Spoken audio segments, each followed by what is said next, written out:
Assalamualaikum warahmatullahi wabarakatuh.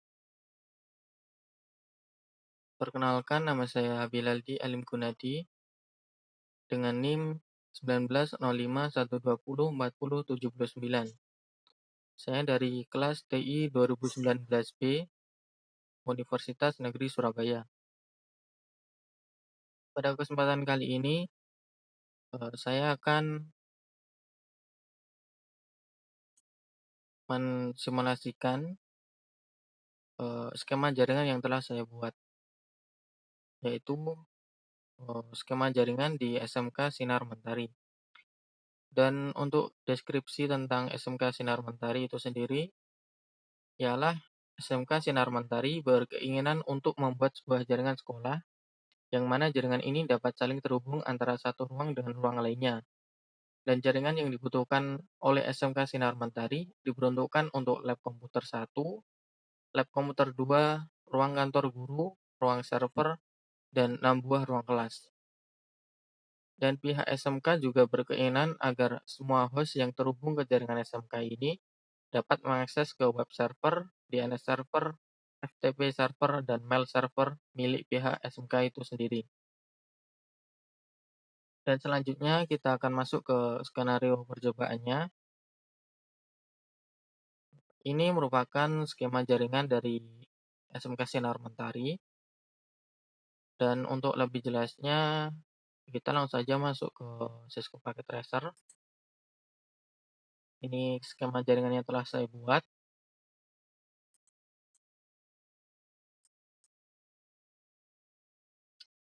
Untuk ruangannya itu sendiri, di sini SMK Sinar Mentari memiliki 2 buah lab, yaitu lab 1, lab 2, dan ada kantor guru, ada juga ruang server, dan 6 buah ruang kelas, yaitu ada kelas 10A, kelas 11A, dan kelas 12A.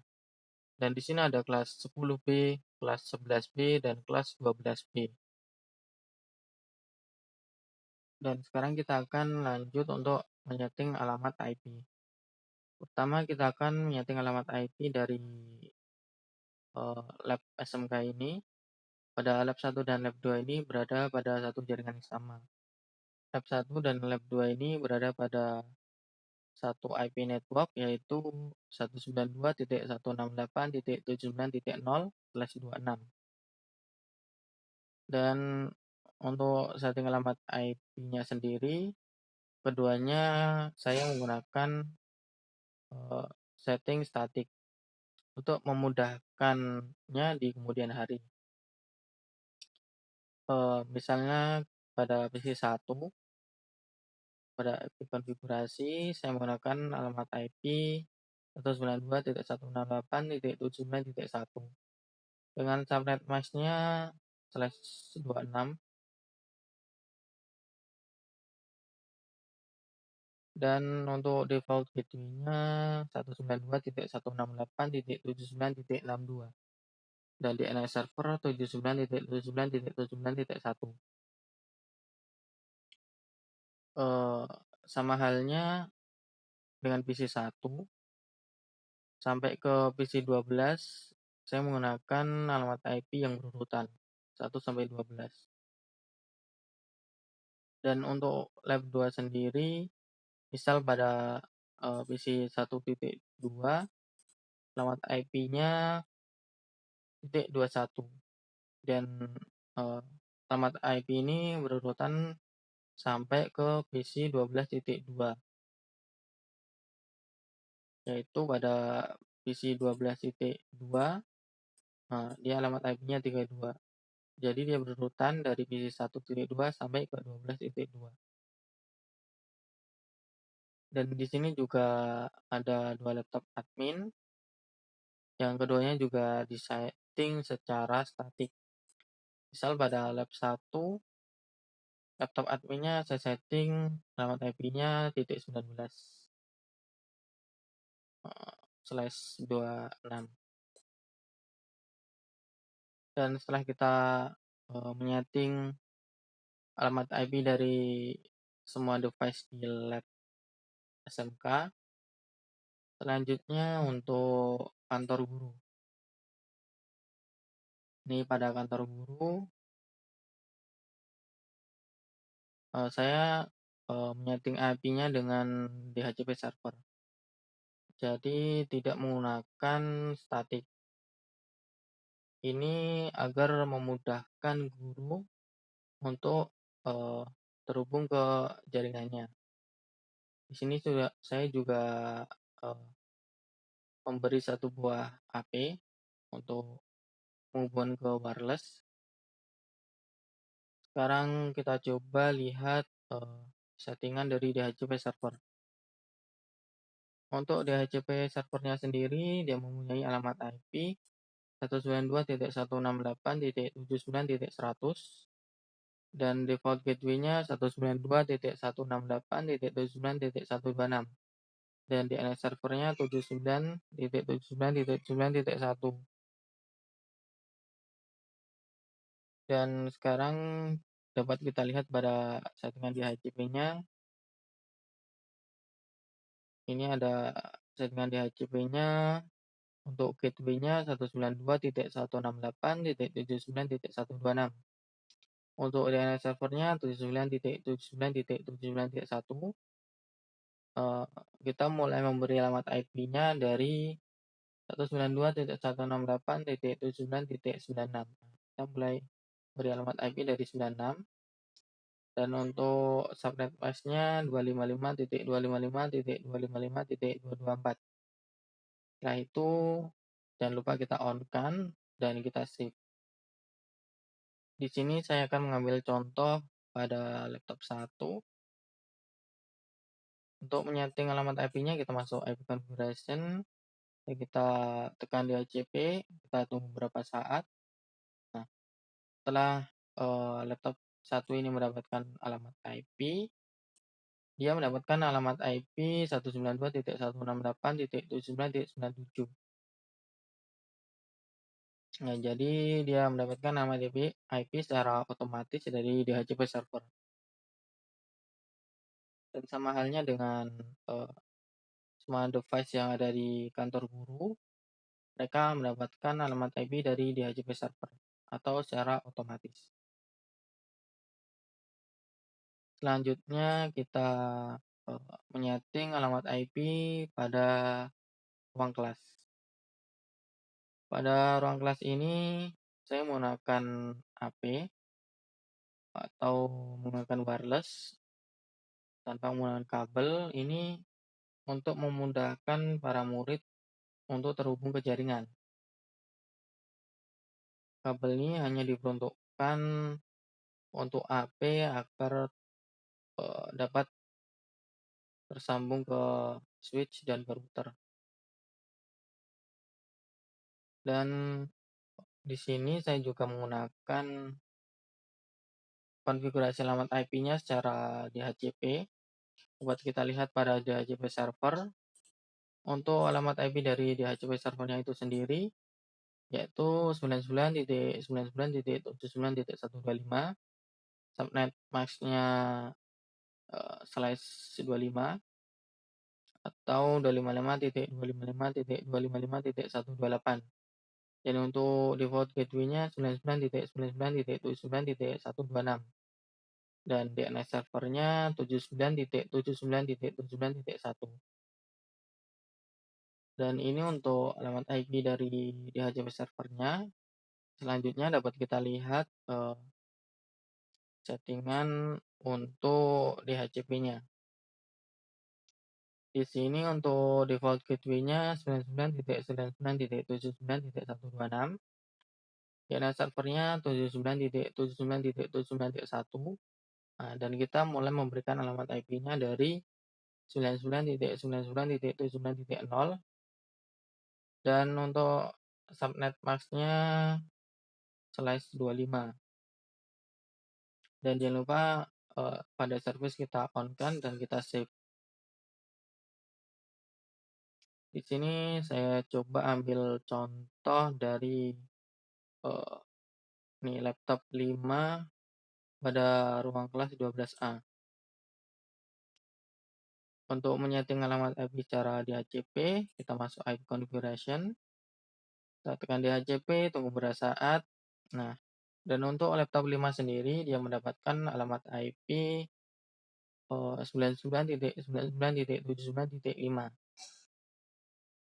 Nah, eh, sama halnya untuk semua device ini, mereka dikonfigurasi secara DHCP, atau mereka mendapatkan IP secara otomatis dari DHCP server. Selanjutnya untuk ruang servernya itu sendiri, di sini kita mempunyai 4 buah server. Ada web server, DNS server, FTP server, dan mail server, dan ada 1 buah PC admin. Di sini untuk alamat IP-nya sudah saya urutkan. Dari DNS server, kita menggunakan alamat IP 79.79.79.1. Subnet max-nya 255.255.255.248, dan default gateway-nya 79.79.79.6. Dan untuk DNS servernya ini IP dari DNS server ini. Nah, untuk web server saya menggunakan alamat IP-nya 79.79.79.2. Nah, dan untuk FTP server saya menggunakan alamat IP-nya .3. Nah, ini berurutan. Dan mail server saya menggunakan alamat IP .4. Dan untuk PC admin sendiri, saya berikan IP secara statik 79.79.79.5. Nah, setelah selesai mengkonfigurasikan seluruh alamat IP pada jaringan, maka selanjutnya kita akan mengkonfigurasi alamat IP di routernya. Untuk router 2, dia terhubung ke lab SMK. Pada fase Ethernet 0 kita hidupkan. Dia untuk alamat IP-nya yaitu 192.168.29.62. Dan untuk subnet max-nya 255.255.255.192. Nah, dan untuk router 1 atau yang terhubung ke ruang server, untuk alamat IP-nya yaitu 79.79.79.6, dan subnet max-nya 255.255.255.248. Dan selanjutnya untuk router 4 yang terhubung ke ruang kelas pada fase Ethernet 1. Untuk alamat IP-nya yaitu 99.99.79.126, dan subnet max-nya 255.255.255.128 atau /25. Dan yang terakhir untuk tertiga pada fase Ethernet 0 atau yang terhubung ke kantor guru, dia menggunakan alamat IP 192.168.79.126, dan subnet max-nya 255.255.255.224. Setelah itu kita akan mengkonfigurasi pada serialnya. Untuk router 2 kita lihat dia berhadapan dengan router 1 dan router 3. Untuk yang berhadapan dengan router 1 saya memberikan alamat IP 11.11.79.0/30. Dan yang berhadapan dengan router 3 12.12.79.0/30. Kita coba lihat. pada serial 2 atau yang berhadapan dengan router 1, saya memberikan alamat IP-nya 11.11.9.1, dan untuk yang berhadapan dengan router 3, 12.12.9.1. Dan untuk routernya satunya sendiri, serial 2 yang berhadapan dengan router 4, saya memberikan alamat IP 14.14.9.1, dan serial 3 yang berhadapan dengan router 2, saya memberikan alamat IP 11.11.9.2. Dan untuk router 4, yang berhadapan dengan router 1, saya memberikan alamat IP-nya 14.14.9.2, dapat kita lihat, 2. Dan yang berhadapan dengan router 3, saya berikan alamat IP-nya 13.13.79.1. Dan yang terakhir pada router 3, untuk serial 2 atau yang berhadapan dengan router 2, saya berikan alamat IP 12.12.79.2. Dan yang berhadapan dengan router 4, saya berikan alamat IP 13.13.79.2. Dan setelah kita selesai mengkonfigurasi seluruh alamat IP-nya, sekarang kita lanjut untuk menyeting dynamic routing RIP. Yang pertama, kita pada router 1, kita masuk ke routing RIP. Setelah itu kita entry-kan ketiga network address-nya, ada 11.11.79.0, ada 14.14.79.0, dan ada 79.79.0. Itu kita tambahkan. Lanjut pada router 2, masuk RIP. Kita entry-kan 3 network address-nya, 11.0.0.0, 12.0.0.0, dan terakhir ada 192.168.79.0. Jadi ini adalah alamat IP yang berhadapan dengan router 2. Ini kan router 2, dia berhadapan dengan yang ke lab, yang ke router 1, dan yang ke router 3. Dan ketiga alamat IP itu di-entry-kan di router RIP ini agar seluruh jaringan dapat terhubung. Selanjutnya pada router 3, untuk routing RIP-nya kita entry-kan ketiga alamat IP ini, 12.0.0.0, 13.0.0.0, dan 192.168.79.0, ya, yang terhubung ke kantor guru. Dan yang terakhir pada router 4, kita entry-kan 3 network address.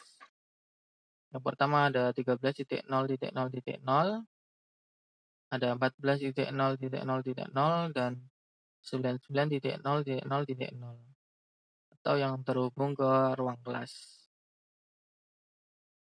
Dan setelah itu, setelah kita mengentry-kan alamat IP-nya, jangan lupa pada router 1 kita masuk CLI, lalu kita ketikkan no auto summary version 2. Nah, setelah itu kita masuk config lagi, global, setting, dan save. Itu berlaku untuk keempat router ini. Sekarang kita masuk ke router 2, kita ketikkan no auto summary version 2. Kita masuk config, setting, save. Sama halnya untuk router 3, kita masuk CLI, kita ketikkan no auto summary version 2. Setelah itu kita save, dan terakhir pada router 4 no auto summary version 2. Setelah itu kita save, dan setelah selesai kita mengkonfigurasi dynamic routing RIP, setelah itu kita restart jaringan. Yes. Karena ini hanya simulasi, dapat kita percepat waktunya, percepat sampai jaringannya hidup kembali.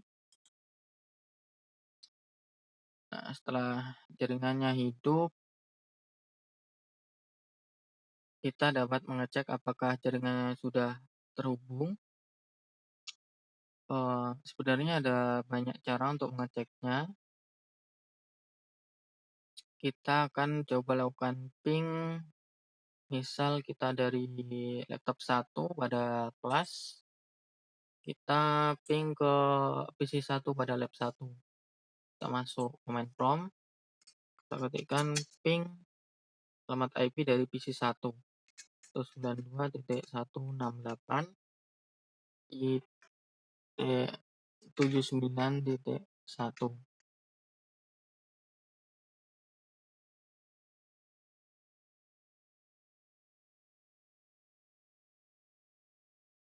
Nah, dia sudah terhubung ke PC 1.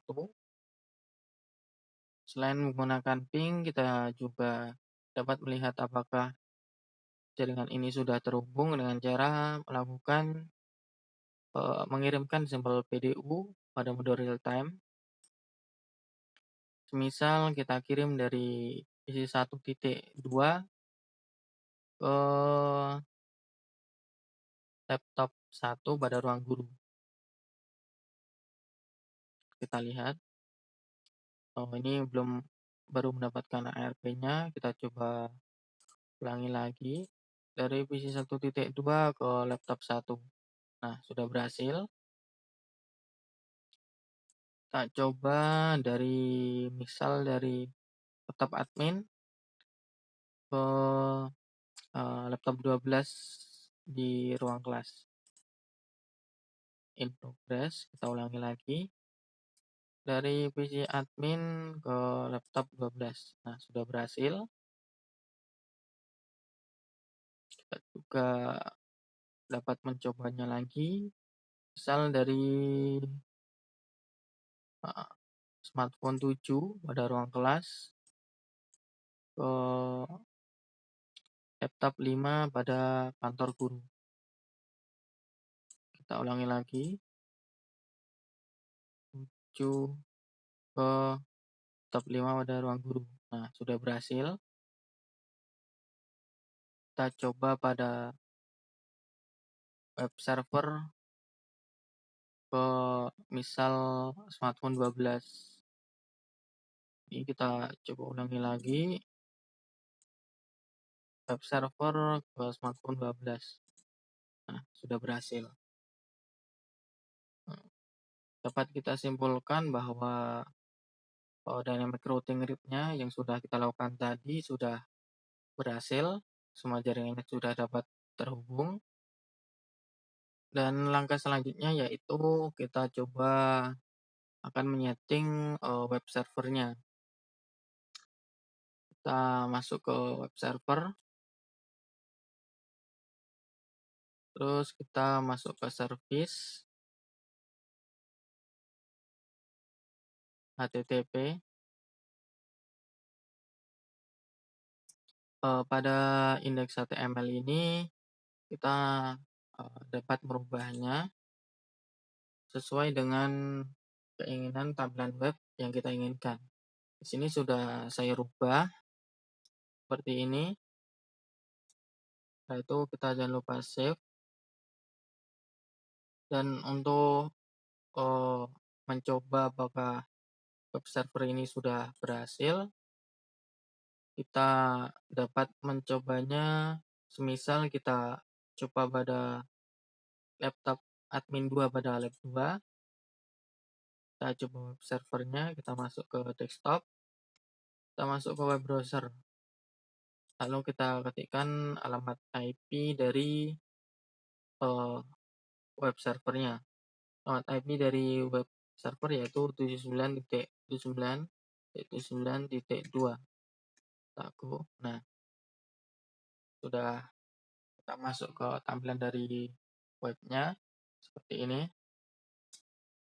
Atau kita bisa juga coba dari nih, salah satu smartphone pada ruang guru.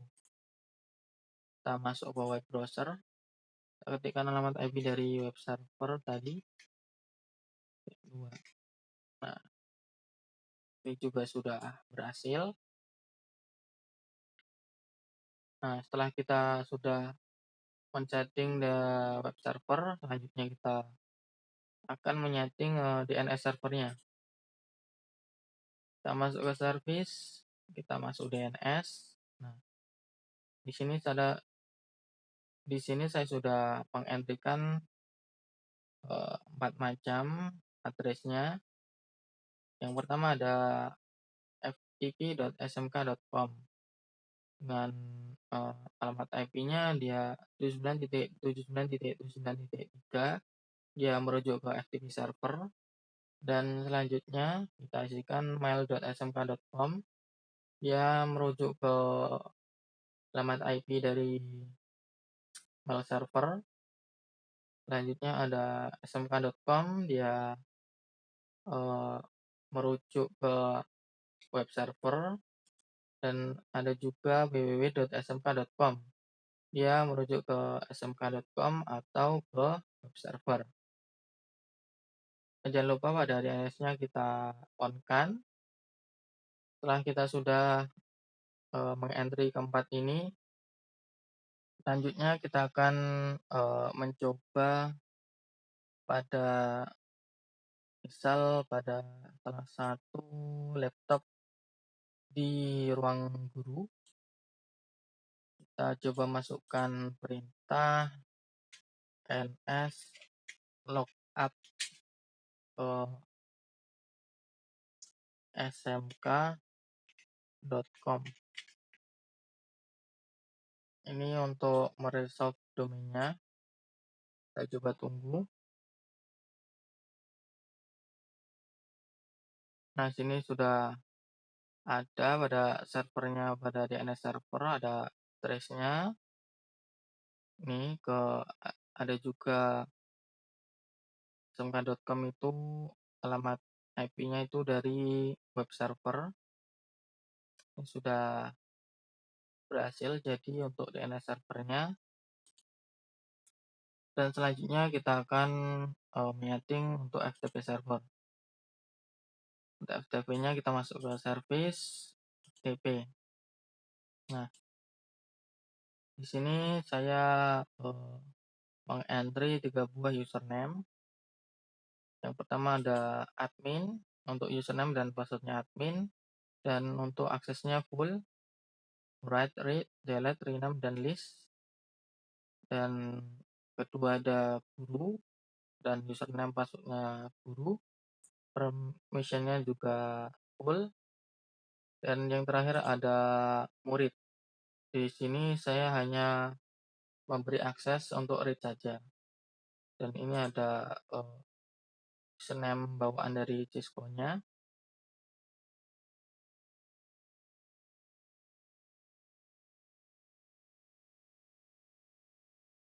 Selanjutnya kita coba membuat file. Misal kita membuat file pada kantor guru, pada laptop 1 misal.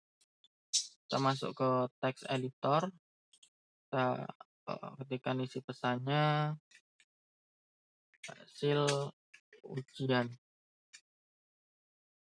Kita simpan, save, hasil. Oke. Nah, selanjutnya kita coba mengupload file ini ke FTP server. Kita masuk ke command prompt, kita ketikkan perintahnya ftp 79.9.9.3 atau alamat IP dari FTP server.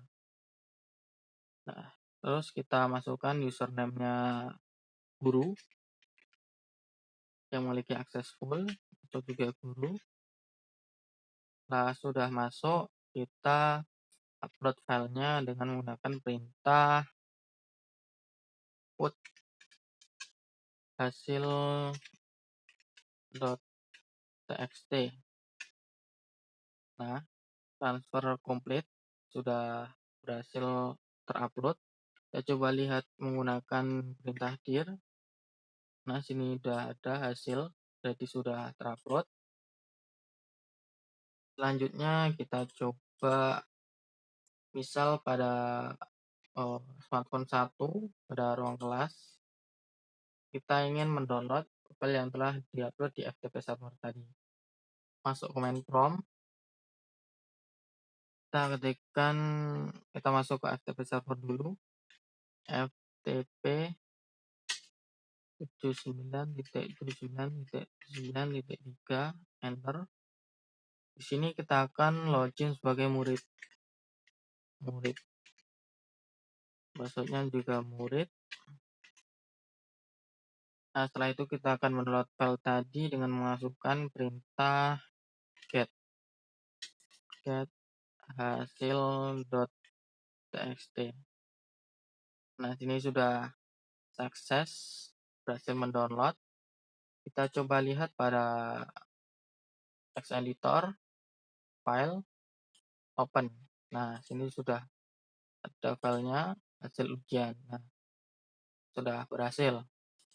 Nah, kan sebelumnya kita sudah menyeting pada user murid ini hanya bisa mendownload saja, dia tidak bisa mengupload ke FTP server. Dan sekarang kita buktikan apakah pada user murid ini dia hanya dapat mendownloadnya saja dan dia tidak bisa mengupload sebuah file. Kita coba buktikan. Kita masuk ke command prompt, kita masukkan perintah untuk mengupload sebuah file, put hasil.txt. Nah, di sini ada error permission denied. Nah, dia tidak memiliki akses untuk mengupload sebuah file. Nah, setelah kita sukses untuk mensimulasikan FTP servernya, sekarang kita lanjut untuk menyeting dari mail server. Kita masuk ke service, email. Nah, di sini saya sudah menambahkan 2 buah user. Yang pertama ada guru dengan password guru, dan domainnya kita berikan mail.smk.com.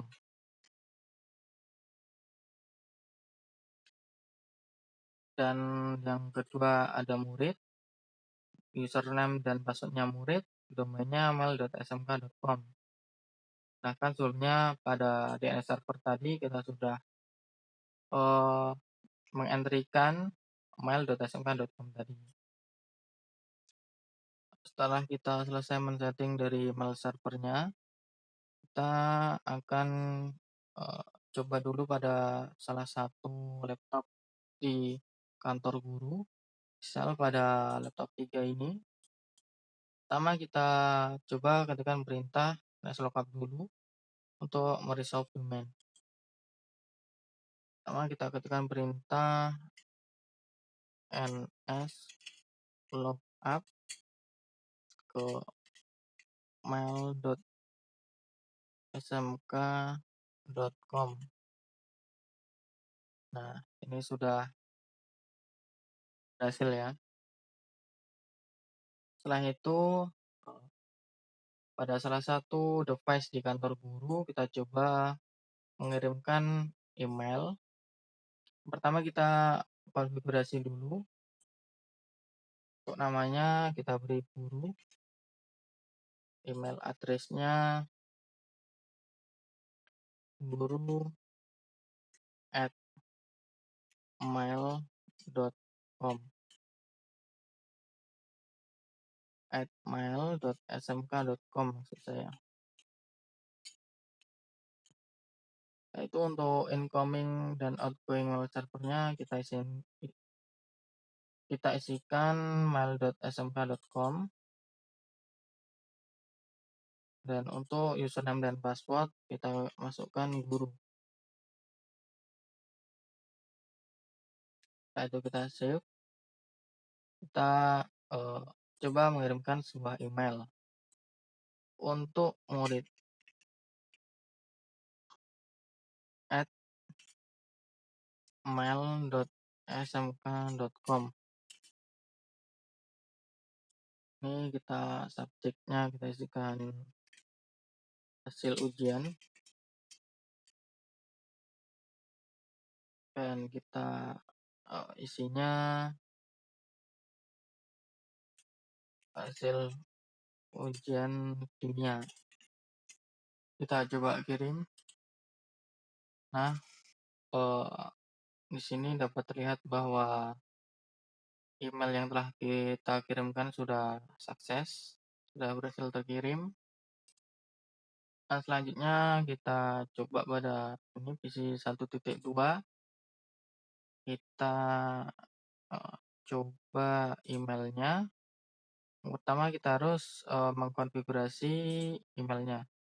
Di sini saya akan masuk sebagai email murid, namanya murid, email address-nya murid@mail.smk.com, incoming dan outgoing-nya mail.smk.com, username dan password-nya murid. Setelah kita save, setelah kita selesai mengkonfigurasinya, kita coba klik receive untuk menerima pesannya. Nah, ini sudah ada email yang masuk dari email guru tadi, guru@mail.smk.com. Kita bisa coba mereply-nya. Kita coba mereply dengan terima kasih. Kita send. Setelah itu kita coba lihat pada laptop 3 di ruang guru. Kita masuk email, kita receive. Nah, ini sudah ada jawabannya. Nah, terima kasih. Mungkin cukup sekian simulasi yang dapat saya berikan. Banyak salah kata, saya mohon maaf. Sekian dan terima kasih. Wassalamualaikum warahmatullahi wabarakatuh.